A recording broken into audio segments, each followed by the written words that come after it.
Good morning, everyone. Welcome back to the West Coast. Today, we continue with our contract to get all the wheat in those fields on this side of the valley. I have to admit that between the plowing for the potato patch and the canola contract and Alan moving into the sheep farm, that job has suffered. But I brought in a buddy, so that should speed things up a little bit more. The other thing I need to solve is, you'll notice that when I did the fields this spring, I kind of ran out of time. I just had so much to do with with Sam's contracting business that plowing my own fields was something I didn't get around to. I'm trying to find a time saver, so I've called in a friend. He's brought in some special seeders, which not only cultivate and plow, but also seed all in one pass. So hang on a second here. We are over in this field over here. So hang on, down to first gear. Is this the right field? Yeah, there he is. Okay. So this is what we're looking at right over here. And oh, hang on, just gonna park the trailer. Is that it sort of in the way? Let's see here. Let's see. This may be in the way. Hang on a second. Just going to pull it forward a bit.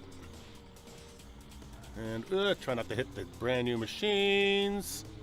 And over we go. All right, just gonna put it somewhere that we can come back and seed. We've got full seeders, so we don't need this just yet. But one of the downsides to these seeders is they don't hold a whole lot. All right, put the brake on. So today's special guest is Ian Robson. Hey, how's it going? Not bad. How are you doing, Ian?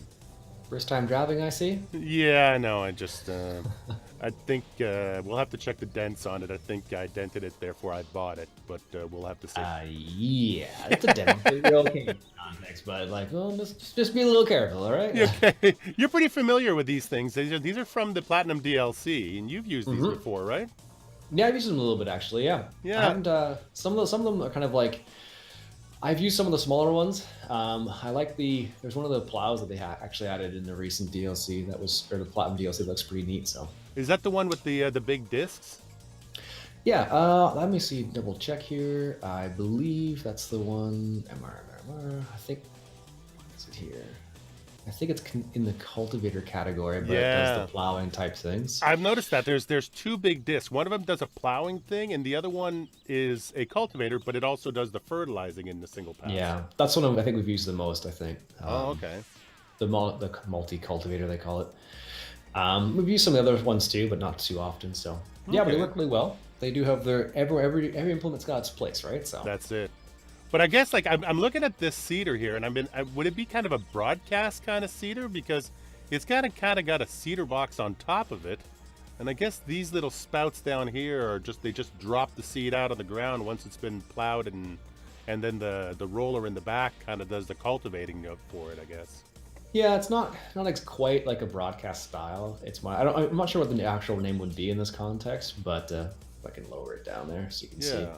It's not exactly a broadcast style because it's kind of just dropping it in.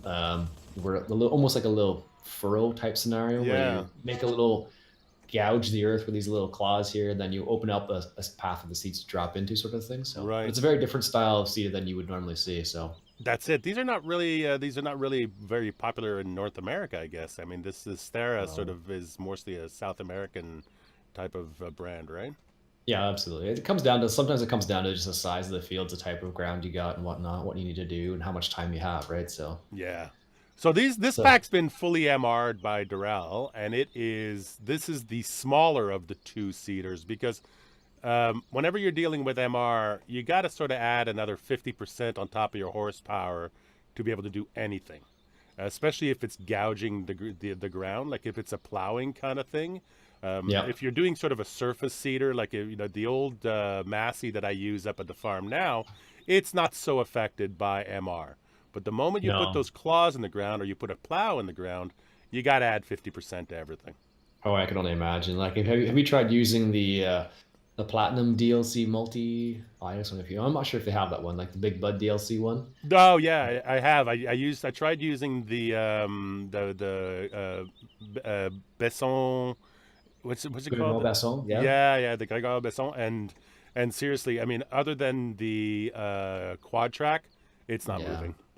I did a little Yeah. bit of plowing with it on a French map, and it was a Hmm. flat. It was mostly a flat ground. I mean, it didn't even have the incline that this field here has, Jeez. and I was having to put it in manual mode, and having to drop it down to like 8th gear to get to the top of the hill That's crazy. because it just the friction on it was just ridiculous. But I mean, the other thing about MR that I've since figured out, and that they've done for the latest version of MR, is that you can set your soil type now. Oh, So really? Yeah. So yeah, clay or sandy loam, stuff like that, or exactly. So if you're dealing with more of a sandy loam kind of ground, then your ground resistance are going to be less than if you're dealing with a hard packed heavy clay. clay or a heavy Hmm. clay kind of setup. That's And pretty neat, actually. yeah, you see stuff like when they're plowing in places like in Holland or in Belgium or something like that, and they use those deep Hmm. plows. They're often having to pull the plows with 2 or 3 tractors at a time, and Hmm. that's sort of a realistic sort of approximation of that. But there's no reason to be doing that over here. I mean, this is more of a sandy kind of ground anyway. Yeah. Yeah. So Exactly. so what I've done is on this map, I've actually turned it down to suit to be the ground friction of the kind of soil they have in this area. And Neat. Cool. yeah, the more you play around with MR, the more you sort of find all these little shortcuts and these little things that let you do things. So, but the one thing about it is that you will not be able to run this without the rear wheel weights on the tractor. Traction Oh, is really? king when it comes to MR. If that putting double wheels on this tractor had almost no effect at all because all it did was distribute the weight over a larger Hmm. area and you Yep. weren't getting the same traction. Whereas putting wheel weights on the back, and you'll notice that on your John Deere you got the wheel weights too. Hmm. That's what the difference is between this working and this just grinding you to a stop. Really? Eh? That Yeah. much? Oh I yeah, remember. yeah. I remember trying to do something in MR back in the day, and it was just.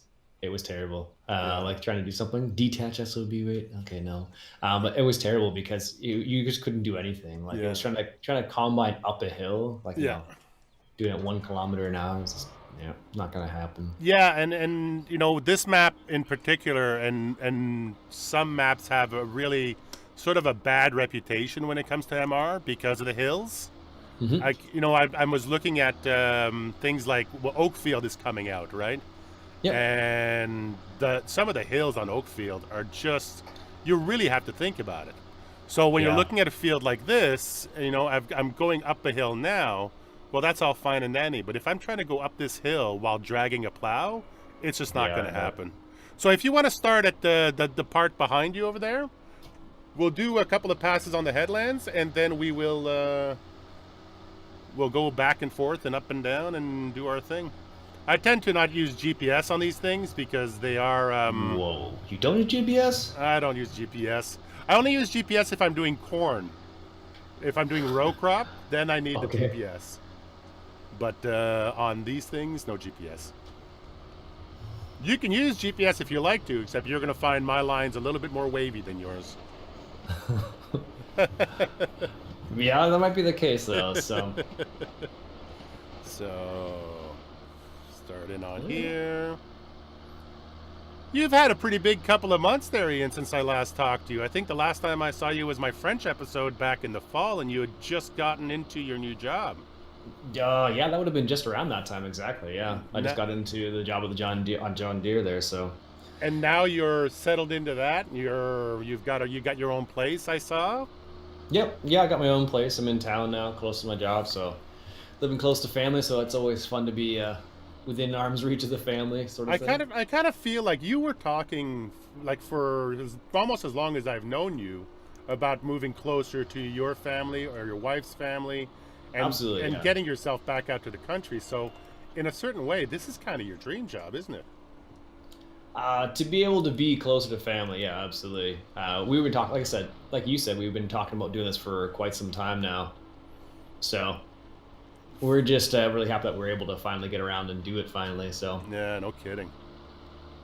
Well, and on top of that, you get to live in a really fantastic area with lots of fishing and agriculture and outdoor living, and it's probably going to suit you pretty well. Yep, absolutely. It's going to be really slick for that because it's well, I think for both of us, it was a question of just being closer to family, which is a big issue because our family's not getting, neither of our parents are getting any younger sort of No, thing. So that's it. in order to kind of be around as much as we can, for whatever may happen, that's the reason why we really wanted to be moved closer. So that was one of the key goals behind behind Patreon back in the day, was to try and get to a place where I had a little bit of extra income. So, living in a different city wouldn't be as painful because there's not a lot of work there, sort of thing. But in the end, it worked out, luckily for us. So yeah, because you actually get to work and be close to the family and take care of things that way. Yeah, absolutely. So it made a big difference. It's pretty amazing. I mean, you're quite a bit younger than I am still, but in the last 3 or 4 years, my mom is in a care facility. She has Alzheimer's. My father is getting, up to 80 years old. He needs help constantly. And for me, they lived in the country up in northern Quebec. Mm-hmm. And it was one of those things that I knew I wasn't moving back there, but it was going to be about how do I get them here. Yeah, and, yeah, exactly. That was a 4 or 5 year conversation that kind of, ended up with me getting my way in a certain way. But exactly. Economically, the other option, yes, I would have loved to move to the northern forest and go fishing every day and all that stuff, but it just Jobs made more sense. And career got in the way, right? Well, that's it. And it's funny because actually I've sort of had to take a year off my career just to get everybody sorted. I don't know, you're not there yet, but when you get into that situation where you got to take care of them more and you have to, start sleeping over and start doing stuff like that, the job even then just gets in the way. And I've got 2 sisters also who are very involved in the whole process, but it was in the end it made sense for me to just take over and take all that on. Yeah, exactly. If you got the means of doing so, it makes a big difference. Absolutely. Yeah. But unfortunately, you can't outrun time, right? No, that's it. And that's the thing too, that now it terrifies me because I don't have any kids, and I see how much work we're putting into looking after our parents. It's like, that may have been a bad choice. Who's gonna be there for me? Well, my parents, my dad at least always joked about, like, you're the retirement fund sort of thing. So you're taking care of it. I was like, thanks, Dad. You are my retirement plan. So, in that context, like, it makes sense to a certain degree that that's just going to be the situation because, there's not much else you can do sometimes. So. No, and for me, moving them to the big city was really all about, getting them closer to medical attention, getting them closer to care, getting and all that stuff. I mean, where they had, 1 day a month where they could call to get a medical appointment, and that was it, right? So it wasn't going to happen there. So it's just I was thinking about that this week actually, how much my focus and my perspective and all of my priorities shifted in the last few years because of the necessity to take on that role of a caregiver at the end of your parents' life. Yeah, exactly. It's not pretty, but it is what it is, right? Exactly. So what do you want to do? You want to do up and down? We go from the top of the field to the bottom of the field kind of thing? Oh, we can do that. I was just going to start in the middle. Okay, we can do that too. The one thing you got to be careful of course, with these seeders is the fact that they will cultivate anything you've already seeded already. So that's it, yeah. But also I noticed that the hitbox on them is kind of funny, that when you lift them, they seem to be cultivating and plowing ahead of the seeding. So you will have kind of a splotchy field at times because the textures don't all keep up to each other. Yeah. So like in this context, this is where using this particular type of seeder, it might be better off to do a headland at the end and then clean up all the edges. But yeah, I do. Live and learn, I guess. Right? You're actually pretty right, because my philosophy has always been to do the headlands first because you're going to tear up your end areas and you're going to ruin your cultivation. But if you're doing the cultivation and the plowing as you go, it makes total sense that you would do the headlands last. Yeah, usually in a typical farming scenario, that's what you would do. Is you would do the headlands last, just because you're cleaning up all the edges, basically. Yeah. I was taught though that basically because you're always worried about compaction when you're working cultivated ground, Yep. that you want to sort of put the seed in at the edges, because running over seeded ground is it's basically like rolling your crop, right? So it adds Yeah. that you don't get any detrimental effects from rolling over already seeded ground. But Yeah. if you're rolling over I, cultivated ground, then you're making ruts. yeah. Yeah. There's lots of different like thought patterns on this, so it's kind of most people would do it one way because that's the way they've always done it, sort of thing. So Yeah, it's always that way, isn't it? You do whatever you were taught and whatever your region does, but the more you look at farming and the more you sort of do the research, you realize that no two places do it alike, and even in the same country, they don't do it alike. yeah, yeah, exactly. Which makes it really interesting when you're trying to talk about certain things. Like, well, why don't you do it this way? And like, why don't we do it this way? And it's like, oh well, that's a whole argument by itself, right? Yeah, So, exactly. And it's typically an argument I just don't get into. no, It's exactly. like, I do it this way because that's how I felt that day. Trying to convince your parents it's the right thing to do. They're like, what? Really? Yeah, No, we've done it this way for like 20, 30 years now. This is the that's best it. way to do it, sort of thing. Yeah. So, I did it this way. My grandfather did it this way. yeah. This farm's been around for 40 years, and we've always done it that way. Exactly, exactly. One thing I noticed about the more realistic mod is you can't really set your throttle low, can you? You Can you can, set, yeah, yeah. you can't set your throttle to a certain amount? You might have other issues with it because you're running a CVT gearbox. Yeah. Yeah, you wouldn't Um, need to do that anyways in this context, yeah, but so I mean, if you just hit your cruise control and set your cruise control to whatever you want to, I tend to set my cruise control to whatever my seeding speed is +5. And that way, when you turn around at the end of the field, you don't go speeding away. It doesn't run away on you. But what I do is I use a hand throttle on mine, and because I'm running a fully manual gearbox, once I've got my gears selected in terms of what I want to use, it pretty much sort of sticks to that speed. Like the speed is maxed out by the transmission, not by the settings. no, that's kind of cool. Yeah. I don't know. I remember more realistic mod back in the day. It was quite, I don't know. It was one of those niche type mods that a lot of people didn't like to use because it was very, very particular, and Yeah. like sometimes it was very frustrating as well. But like if you were willing to put the effort into adjusting it and making sure it worked for your needs and your tractor and Exactly. in your situation, it's quite enjoyable. But it does take a lot of futzing about with it, right? So Absolutely. And I mean, I did a video this week about just that topic, which was basically that if you want a plug and play mod, if you think that you're going to be able to just step into this mod, put it in your folder and be done with it, then stick to the default equipment, stick to the vanilla equipment. The moment you get into modded tractors and into XML files that, are being created by a volunteer community, there's going to be flaws in them. There's going to be errors in them. There's going to be all sorts of things you have to tweak. And the thing is that it's a community-driven mod. So with the mod, you kind of have to take on the whole community aspect to it. You have to be willing to talk on the news groups and on the discussion groups, because they're constantly tweaking the mods and tweaking the XMLs. And when you have a problem, there's always people there to help you. But it's a little bit more involved than just plug and play. yeah, absolutely. That's so you're right. Like it's definitely more involved. So you have to be Yeah, willing to put in the extra little bit of a mile sort of idea, because you are going to have to, like, if you want that specific mod, you have to sit there and figure out what's wrong with it and what needs to be done to it. yeah. There's so many benefits to it. I find it's a joy to work with. It adds another level of difficulty and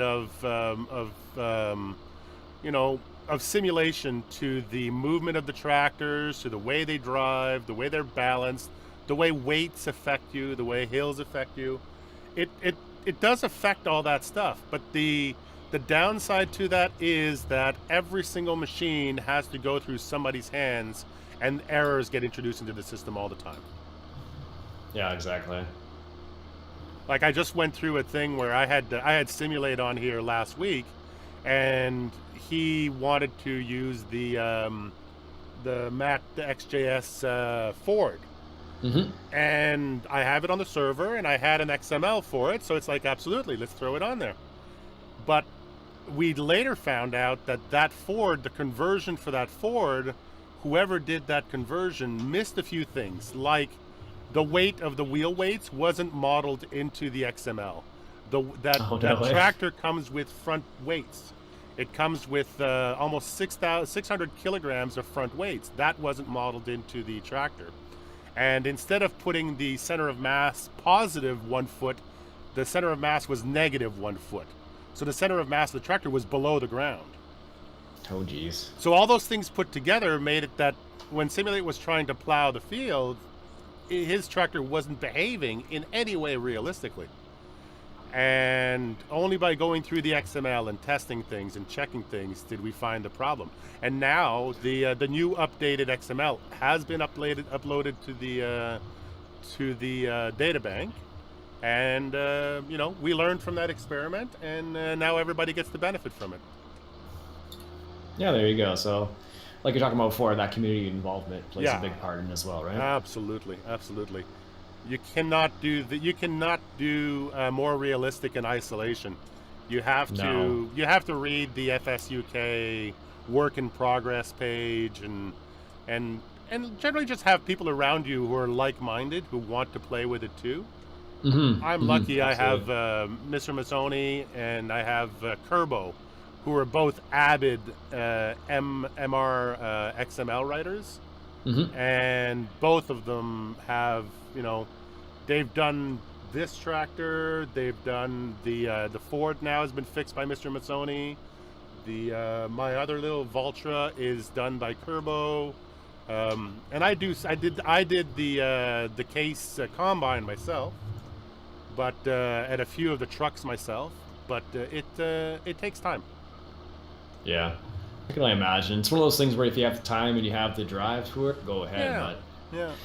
But I don't know. Like, I've played with MR before, and I liked the idea of it, but I just didn't have the time to mess around with it so much. So, because I wanted to try, trying on different mods makes it kind of interesting. It's like, okay, I want to try out this mod. Well, first you kind of have to do this, and this. It's like, well, okay. Whoa! But it's a cool idea. That was a massive lag spike. Did you get that one too? Or is that just me? That was just you. Okay. Breaking reality, that was a massive lag spike. Anyway. Yeah.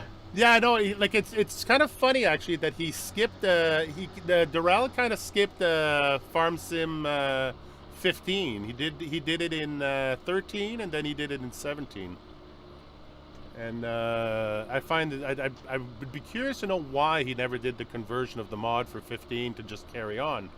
The basic structure of the trucks and of the vehicles hasn't really changed that much in terms of, power is assigned always in XMLs. So, if I remember correctly, I think there was a lot of changes in 15 in comparison to 13 that made it really challenging to try and bring some mods over. But once people kind of got used to it, it wasn't about to go from 15 to 17. I think it was. At least that memory serves. It's been a while since I thought about some of the older versions of Farm Sim, but it's come a long way. So, and now that we have other challengers out there, people are thinking about Farmer's Dynasty is one of the ones who are there's a bit of a buzz about it right now. So. Yeah. Did they ever resolve their whole copyright issue on that one this week? Issue? As far as I know, no. Okay. I haven't kept up with it, to be honest with you. I don't keep up with them either, because when you're talking about copyright law and you're talking about those kind of legal maneuverings, you never get the real story. So it's best to not mind it too much. Eventually, it gets resolved one way or the other, and that's when I'll come back into it. Yeah, several court battles later, and it gets resolved, sort of thing. So generally speaking, a large envelope of cash and lots of lawyers' letters usually solves these things. Yeah, exactly. So. You started playing it a couple of weeks ago, eh? The Farmer's Dynasty? Yeah, I started playing not too long ago. Actually, it's I like the concept of the game. I feel it's a bit repetitive at times. Like it's like repair this person's thing, now repair your neighbor's thing, now repair your neighbor's thing. I'm like, well, okay, like Barn repair simulator. for a while it felt a little bit like that at the start, but like I guess if you played enough and you got the time, you can make that progress into like a relationship. And I liked how they added that aspect to it because they added sort of like a role play style to it because you have to like keep up your relationships with other people because they may not give you missions which you require for certain equipment and whatnot. So yeah, and they have like instead of XP they have community points and yeah, exactly. Yeah, there's a social point system in there. So I guess for me the whole the aspect of it that doesn't appeal to me so much is sort of the it's kind of the same reason why Car Mechanic and Train Mechanic and all those games never really appealed to me. It feels too linear, too scripted. Like it feels like you can't really. It's not a sandbox. It's not a situation where you can make up your own story. And I mean, people who watch me understand that I'm always making up my own stories. So that's sort of the aspect of it that's kind of missing for me. And again, I mean, all I've done is watch you and Daggerwin and a couple of other people play it. So I don't know that much about. Can you break out of that gameplay, that scripted gameplay, to just do farming? I don't know. The one thing I do love about the game is the look of it. I love the ground textures. I love the fact that they've got ground deformation with the tractor. I like the fact that you get wild animals running around your fields. I thought that was pretty cool. In the last update they did. Yeah. But you know what's funny about that? Every time I see a deer there, I'm like, okay, where's my rifle? And I'm playing like the hunt. I'm not even joking either. That's many times it. There's a deer. I'm like, let's bring it. Oh, right. All right. I don't have my bow in the tractor. Dang. Well, I think this field's a dunner. Wow. Gotta do some headlands around and clean up those edges a little bit. A little bit, yeah. But I see it right there. You see, I lifted my seeder, and it left the track there. Oh, go for it, Speedy. Maybe I was just gonna grab another bag of seed there. Okay. Yeah, let's go ahead and refill these, and then we can go to the field next door and do it again there. Oh, laggy. For some reason, my system's causing me all sorts of trouble today. Usually, it's pretty butter smooth. All right, let's see there. Open up the door. Oh, right, you have it so it's locked on there, isn't it? Yeah, I have straps on there. If you sort of have to. I just realized I'm like, man, these must be a lot heavier than I remember them being. Like, did you throw my trailer around? I did a little bit, yeah. Yeah, okay, that happens. Yeah. If you forget the, okay, let's see here. Undo that one. I'll undo that one. Yeah, let's go ahead and take them from the top of the pile. I'm going to redo the back strap just to make sure that's okay. But if you take them from the top in the front, you should be fine.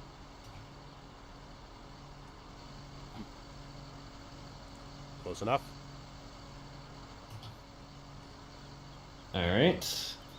It's weird that because I'm used to seeing the little hand there in front to say, hey, pick up the object, but it's so realistic. There's no little icon that comes up in front of it saying, hey, you need to pick up the object. Yeah. And a second. There. Did that go in there? Oh, do these fill with these? I don't know if I tested that.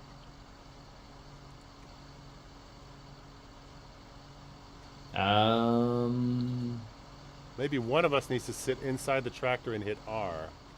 Okay. Hang on a second. Let me just hit R on yours. Refill. I'm in your Jeep now. Huh, that's funny, eh? Configure. No, I don't want to do that. So I guess I can't use these small bags on these machines. You should be able. There it goes. Refill cultivator. Yeah, it did it. Yeah. From the inside? Yeah, I don't know why it was just... I guess the positioning of the bag needs to be like just right, I guess. Yep, that's it.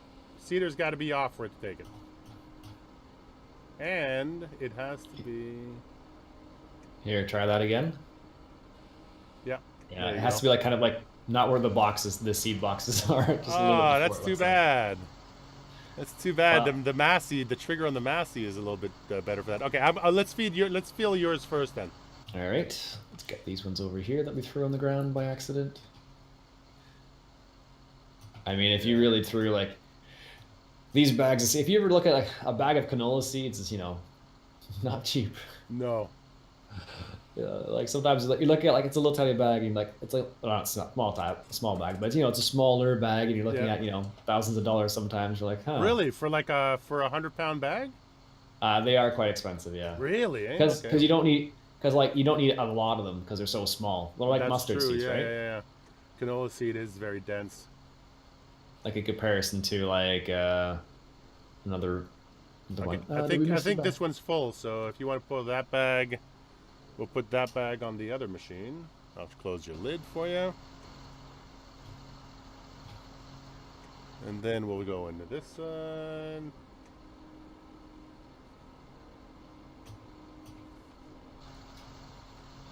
You okay? Oh, there you go. Yep. Okay. There. And refill that one. So that's kind of weird that the trigger, the refill trigger is so far forward. Because when I was using it with the big bags, Yep. the refill trigger was actually directly above it. Like, you know how those bags have the pour spout on them and all that stuff? Yep. Where did that bag go? I'm trying to locate that myself, actually. Don't worry about it. Get another one.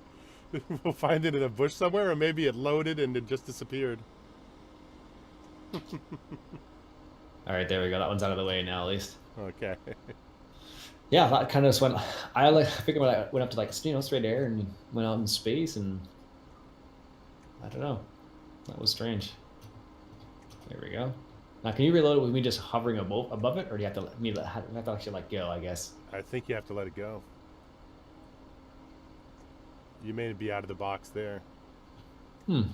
Put it just in front of that safety railing. See if that works in the scheme of things. Right there. Nope, won't load it from the ground. Put it on top, like if you hold it in your hand just in front of the box. Yeah, right there. Oh, back in it. Oh, I think I'm full now. Just double check that. Yeah, I'm full. All right, let me put this back on the actual trailer itself. There we are. Beautiful. And what's the next field we're heading out to? It's kind of I think the gate for it is actually down the road that heads over to my farm. So let's go this way. These are not my fields. These are all my neighbors' fields, and I'm just being a generous neighbor. Is that what's going on? Contracted to come and take care of them, take care of it for them. Oh, okay. Yeah, I work for the large farm contractor in the area, and he calls me in to come and do these jobs for him, and then I from time to time subcontract and bring in other helpers, but try to keep that to a minimum, keep the costs down. Of course, yeah. In this day and age, you got to keep your costs down too. That's it. So, what do you think about the unit so far? Are you liking it? How do you think it's performing? I really, expectations? I really like it. I mean, it's the only thing I have about it is that I feel like I'm giving up opportunities to fertilize between stages. Like I would have to shoot manure, then run the seeder on top, then I would have to slurry, and then at first growth or second growth I would have to come back in with a spray or something like that. Do you have the manure mod? I do have the manure mod, but I don't run it. I don't run it because of the whole double thing. Oh, okay. Yeah, for me, that feels. You know, people are sort of sometimes. Here it is. This is the gate here. How do I say it?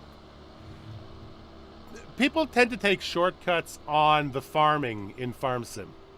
They kind of want to get to the money part. And one of the things that I do is I don't necessarily... So this field here, you see the slope over behind you? Yeah. Yeah, I think what we should do is probably just ride this ridge here. If we do our first pass right down the middle along this ridge here, then we can then we won't have to deal so much with the slope on the side. So okay, we'll just turn it on. I'll just make the first pass down the middle, and then we can work around that. It may or may not be straight. Who am I kidding? It won't be straight. Oh, you do it. I'll put the pressure on you. You go ahead and do it. Yeah, I mean, the whole Platinum DLC thing, I was not so much taken with the map, but I keep looking for opportunities to use the tools.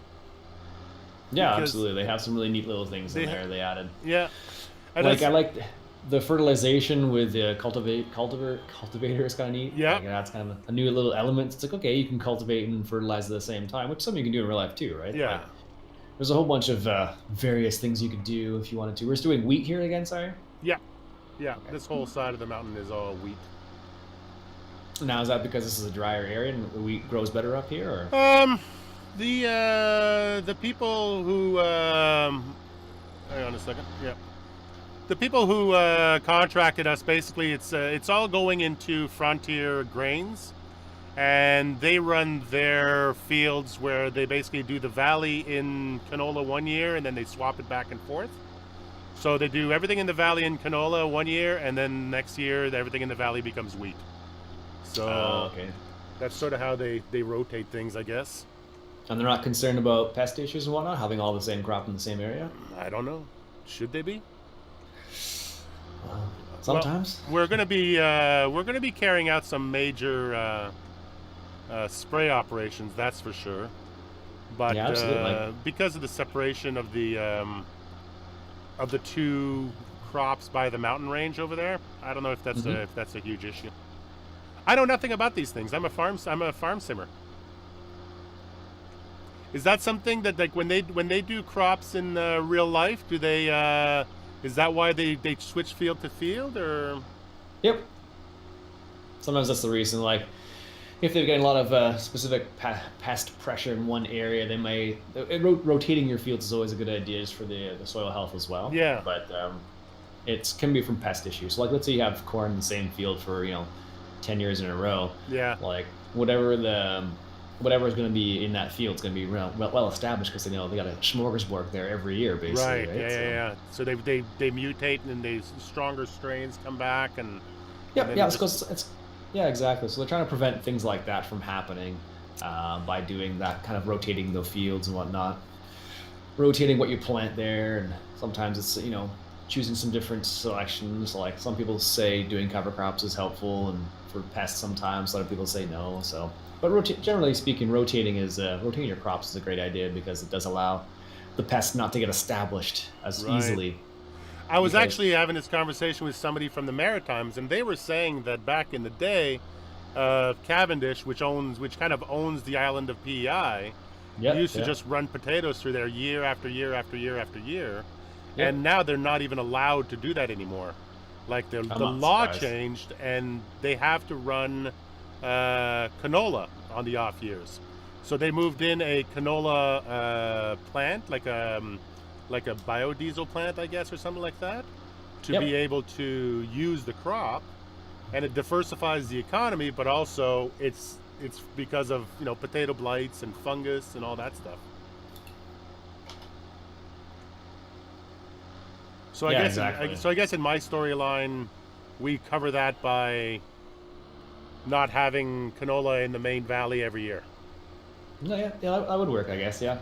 But I was doing some research, and I asked some of the local people before I started this project, before I moved here, like, what would be an appropriate crop in here, and they pretty much unanimously said canola, barley, wheat, and corn for silage only.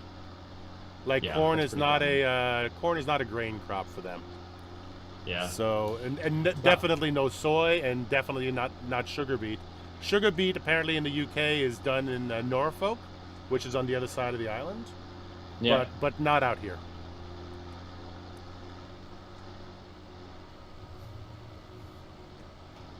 So I'm going to start in on this inside row. Makes sense. I'll race you. Like, we're both going downhill, so that's it. It's a quasi-fair race. Whoa, I'm losing traction here a little bit. That's not so bad. I guess you could enable four-wheel drive, which would help as well, right? I do have it on mine, yeah. But I try to only lock the rear axles because the you wouldn't normally have it all locked always anyways. No. It would only be, you know, specific instances where you needed it. That's it.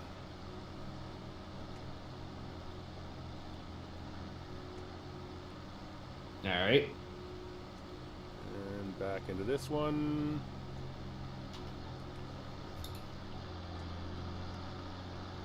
That John Deere's looking pretty good over there. Mm-hmm. Sounds like a tractor. Is this the one that he converted over from a previous edition of it, or is it just like a brand new start? You know what? I don't know. I think he took it from 13 and kept moving it forward. I don't know. I don't know very much about the modder Ego or whatever his name is. It's just honestly, I like that tractor because it came out basically built for Gearbox, built for MR, built for like with all the ICs in it and all that stuff. And as a role play John Deere, I find it's bulletproof. I really, really enjoy playing with it. So that's sort of why I got into that one. I remember watching R.D. Allen trying to do a mod review on a John Deere pack. Yeah. And every single mod was broken for him. Like the wheels weren't coming up right, the interiors were disappearing. Mm-hmm. And it's sort of my experience with John Deere mods over the years is that that's the quality wasn't there. This one, the quality's there. I like that one. And because I play all first person too, I mean that has a lot to do with my my criteria when it comes to mod selection. Nope, I agree with you on that front.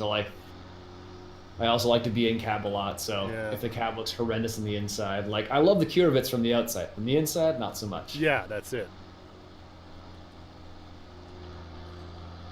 So it's one of those things where you kind of have your own particular your own particular way of doing things. Well, that's it. You know, I mean, that's the same thing with everything in Farm Sim. We all do it differently. We all play the game differently, and that means we have different criteria for what makes a good map, what makes a not so good map. We have different ideas on you know what we're looking for in equipment, the size of equipment we like to use. Exactly. And that's sort of the thing where we were talking about Farmer's Dynasty earlier, right? It's that part of it that I think I would miss if I was going to play that kind of a game, that kind of a closed game where you're trying to work down a specific line of equipment that's given to you by the game makers. Yeah. Whereas this one is, it's kind of wide open, this one. I don't know. Like, you know, Cattle and Crops is sort of going to be the benchmark of, is it possible to create another game that has the mod support and has the community behind it to give us all these wonderful things within a game? Because I don't see anybody else trying to do that. There's Farmer's Dynasty. What was the other one that, I don't know if you played it too, but Real Farmer or something like that? Or Pure Farming, I think it was. Pure Farming, yeah. Oh, there's quite a few of them out there. Yeah. That are trying to do something, but like sometimes it's the mechanics, sometimes it's the way the tractor moves and whatnot. Yeah. Like, there's also little things like one of the issues that you have to remember is that if you play Farm Sim a lot, you're going to be, you know, so ingrained into Farm Sim and the way they do things in the game that every other game is going to feel strange. Exactly. Unless it's Farm Sim, right? Yep. And I think that's the thing is that in the end, like I don't spend a whole lot of time comparing those other games to Farm Sim in terms of what they're able to offer. It's just I've sort of found this game and it suits my play style. It suits my simulator sort of background, and it's what I do. So I'm not really too concerned about, you know, is that one better than that one? They're all different. You know, I mean, people play Farm Sim on Facebook, you know? I mean, if you're interested in farming and you want to play farming, you have all the options in the world. And I think that's a good thing. Yeah, absolutely. Like one thing I mentioned the other day was the fact that having games like this is great because then it introduces people into farming, makes them interested in farming, Yeah. which is fantastic because as you and I both know, the average age of a farmer these days is like in its mid 50s, Right. and we all need to eat, so that's kind of a problem. So Yeah. And most of the farms, the way agriculture runs now, it really is a lot of contracting, and it's a lot of, the cost of equipment makes it that the family farm can't really afford a new baler. They can't afford a new plow or, anything like that. So they bring in people who are specialized in that equipment to bring it in. And those guys who are contractors, well, they're going to need workers. They're going to need people who know how to run equipment and understand the fundamentals. So yeah, absolutely. as an industry, we're always going to eat. That's not going to run out anytime soon. What shape it takes and what career paths. I mean, young people playing the game nowadays, you get I have a few friends who are like 14 and 15 years old. One of my viewers, DW, he actually does work on farms in the summertime, Yeah, there you go. So they're able to give you a little bit of that Yeah. insight in what's going on, sort of idea. So I think I hit a hard patch of this ground here. is that what's happening there? Yeah. Where it slows you right down, the wheel Yeah. slip increases to Yeah. 50%? If you drop your plow and you hit a lot of grassy terrain on the side of the field, Yeah. it will up your friction. It's different than cultivated ground or plowed ground. So, and because this ground is basically cultivated with a fertilizer layer on top, it has a certain friction coefficient. The moment you step into grass, it has a different friction coefficient. Neat. It is actually. It just. I know it's probably not real in terms of how, like, if you're a real farmer and you watch this game being played, and you sort of see how the modders have adapted the farm sim physics to simulate reality. A lot of it probably doesn't quite ring true. But it's nice that when you're playing the game, you actually have to think about, like for me, it's nice that you have to think about what am I in? Like, what is the ground texture? What has been done? And I think that as we go on and, there's every hint that the Seasons is going to implement moisture and all sorts of things in their model. That's going to become more and more important. And does the field? Can you work the field after a rainy day? Are you going to get stuck if you try to do it? Yeah, exactly. Actually, interesting little fact. The other day, was it Thursday and Friday? A couple of guys around work were actually combining in the middle of winter. So for a little bit of context, today is January 27th, 2018. Yeah. And on, I guess, January 25th and 26th of 2018 in Ontario, a couple farmers around the area were actually combining because they didn't get the crop off in the fall when it normally comes off. Wow. And in the Seasons, I don't believe it allows you to do that, but No. in the real world, you can do that if you're in a pinch, sort of idea. Yeah. So you let the ground harden, and you get through the wet period, and you let the ground harden, and then you combine over ice, kind of thing. Yeah, exactly. So like, one of the biggest problems is that you'll have a hard time drying it in that context because it's frozen as opposed to being not frozen. So the moisture level might be kind of higher. So like, the guy I was talking to, he has his reading on his combine. I think he said it was around 21, or Really? 17 or 18, something like that. And it's most likely 21 because it was still frozen. Right. The problem he's running into is that he's going to have to combine that, bring it in, let it thaw first, and then see what the actual moisture level is at, and then pay for drying fees, basically. Yeah, that's it. Or I guess they don't have dryers themselves to do it, like Some people dryers. do. Yeah. Some people do, but not everybody. They're pretty expensive, so. Yeah. But they can save you quite a bit of money in the right circumstance. So. Beautiful.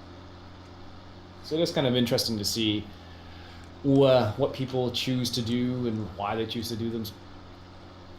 Yeah, I watch a guy from northern Alberta. Actually, he's a farmer, and he's in a northern climate. So I mean, they were dealing with frozen ground back in November, Yeah. and seeing what they go through to dry grain. They have these massive vertical grain dryers that run off propane, and it's pretty incredible the technology they have to throw at the problem to be able to get their crop down to the proper moisture levels. Yep. Yep. Exactly. Because if you don't get down to that level, there's certain fees involved. That's it. If you don't get out of that level, you don't get the same price, et cetera, et cetera. So yeah, they were basically saying that if they can't deliver it at the right moisture content to the elevator, then it has to go through the dryer at the elevator first, and that costs them so much per percentage of moisture that they have to remove, and it can rob you of your profit on a crop in a real hurry. yep, absolutely.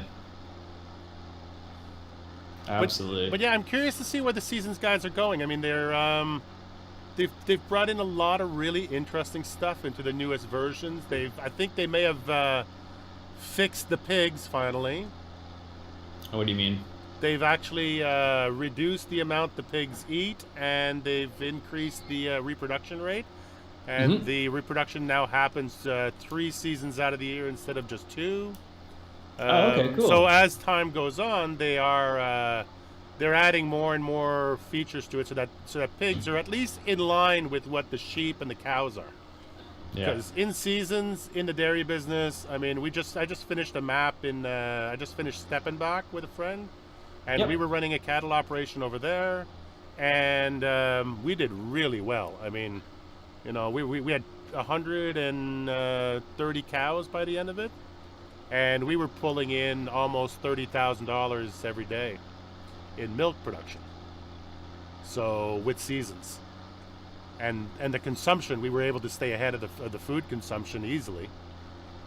So it is nice now that they're starting to think about, you know, making the pigs doable. Yeah, for sure. So it's kind of neat how they've you know, branched out a little bit and made it a bit more interesting.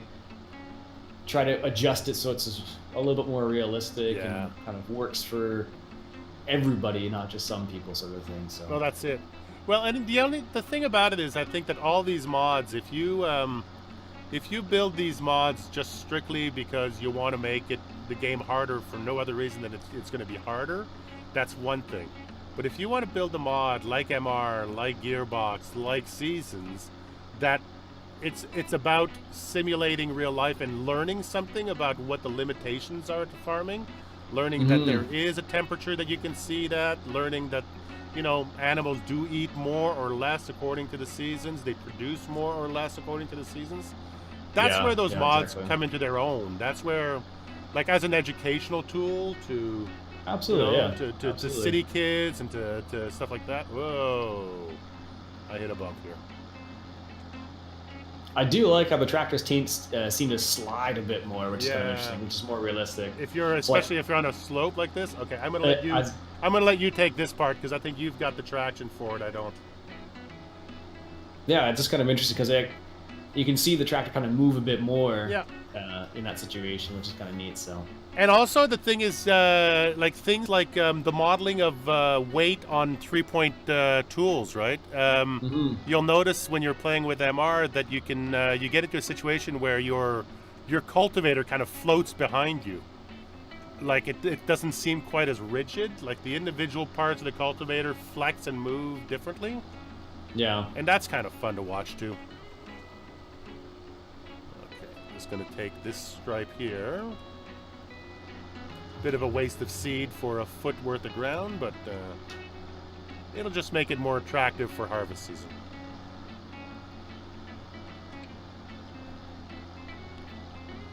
I guess you're right. The one problem with this seeder is that it's not very selective about where it seeds. It rips up the ground and it puts in more seed. Yep, it's like you've never seeded it before, sort of thing. So. Well, Ian, thank you so much for your help today. I think this seeder is going to be a keeper for me because I can easily run it behind this machine. It gives me 3 stages of process. I'll have to work I'll have to work out a deal with the local farmers for some manure, but I've got the BGA, so Digestate is no problem. They've got an oversupply of digestate. Oh, that's good then. But these are fantastic machines. Excellent. I think your only big problem right now is you're not running a Deere. Yeah, well, we can talk about that. I'm going to need one of those soon. Yeah, exactly. So, all right, buddy. You have a great day, and I will talk to you very soon. all right, man. Have a great one. Bye.